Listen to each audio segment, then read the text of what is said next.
What makes a client stay or disappear after one session? It's not your intake form. It's not your handout. It's how they felt in your care. Now that's customer service, and it's one of the most underrated skills in private practice. Let me give you an example. For my birthday, we stayed at a surf camp just a few years ago, my husband and I, and when we walked into the room, it was filled with flowers and balloons. Totally unexpected. I still remember it to this day. And that's what great service does. It makes people feel valued. And on the flip side, now we've all had bad experiences. Maybe you were ignored, talked over, or felt totally confused. Like White Lotus level awkward. And that sticks too. And in private practice, it can cost you retention, referrals, and your reputation. That's right. It can cost you a lot of money. So what does great service look like for dietitians like us?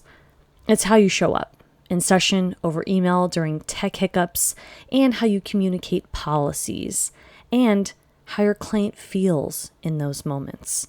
And that's what drives retention, meaning they stay longer and refer others. So today I'm going to show you how I lead with service without burning out or blurring boundaries. If you want plug and play tools that you can use in your practice, like assessment forms and other tools and educational handouts to save you time, we've got them inside the Dietitian Boss membership. You can join in the link below.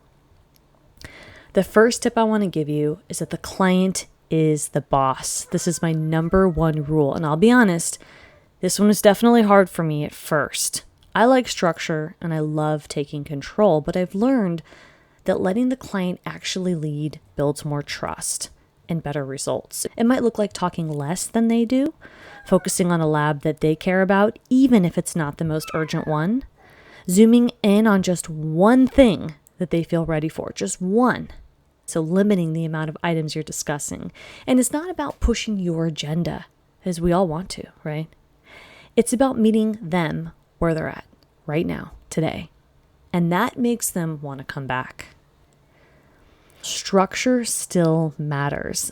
I use policies like 48-hour cancellation, due dates for forms, late and no-show fees, but I handle them with compassion. A mom once missed a session because her toddler had a meltdown in the car. Another client couldn't get back into the EMR link after she had some kind of an update on her computer, and someone else filled out the wrong form due to language barriers and was confused and frustrated. But I could have charged them, sure, but I paused because these weren't habits, they were human moments, and we all have them. So I supported them, reinforced expectations, and kept moving. You don't have to choose between structure or empathy. You can do both. One of the hardest decisions I've ever had to make was letting go of a client that I truly enjoyed working with. She had diabetes, she was using a continuous glucose monitor, and she was incredibly consistent, but her therapist recommended that she see a certified diabetes educator, and I don't have that credential yet. And she told me, I feel comfortable with you. She wanted to stay. And I actually encouraged her to try it because it was recommended from her medical team. I said that you deserve to explore all the options available to you from your insurance, especially if your providers are recommending it. And she did, with my full support. And she left on excellent terms and even ended up writing me a glowing review. And that's good service, even though it meant losing income because I prioritized what was best for the client. Keep that in mind, and you're on a path towards a stronger, more ethical business. And doing what's right builds your reputation and it builds trust. And trust means everything in this line of work.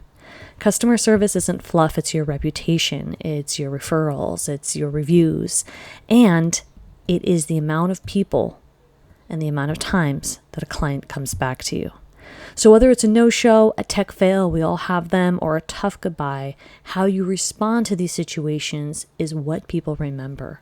If this gave you something to think about, I want you to subscribe to my channel and check out this next video on screen. And if you're building a private practice and you want structure, systems, and empathy, I want you to check out my membership called the Dietitian Boss Library. It's my month-to-month membership where you have access to policies, forms, scripts, and mock scenarios to help improve your counseling and business skills.